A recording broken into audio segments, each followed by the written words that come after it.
Uh-oh, welcome everyone. Glad to have you. I'm Neil Cavuto, but you won't be glad to hear this. Do you remember when Vice President Joe Biden said this? This is about the future. And the question is, which nation is going to seize the future? Some nation's going to grab it by the throat, but it's going to grow.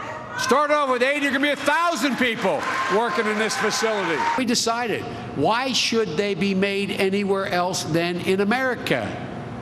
Tell me why. Tell us why. The nation now grabbing that thing by the throat is Russia. That's right, Russia. Soon to be controlled again by this guy, a Russian businessman reportedly with very close ties to the current president, Dmitry Medvedev, snapping up Enter-1 after it filed for bankruptcy.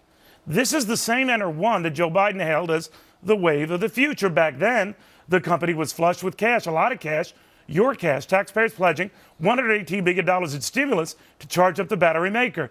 But the charge did not last. A year later, Enter-1 filing for bankruptcy with $90 million in debts after using up nearly half of the stimulus cash. And now, the company is in the hands of the Russians. Where's the outrage now? Maybe because the president continues to insist we need to double down on these so-called smart investments, no matter who gets them.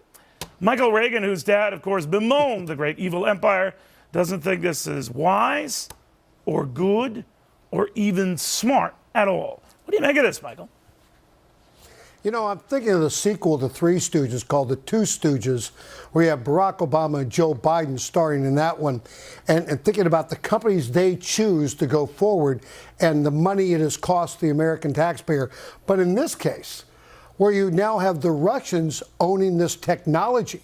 I mean, when you look at this, basically we gave them, what, $118 million on one side, another $80 million for state and local businesses. Then we gave them government contracts, Army, Navy contracts to make sure they were going to make business work. They end up going bankrupt. Now the Russians own all that technology.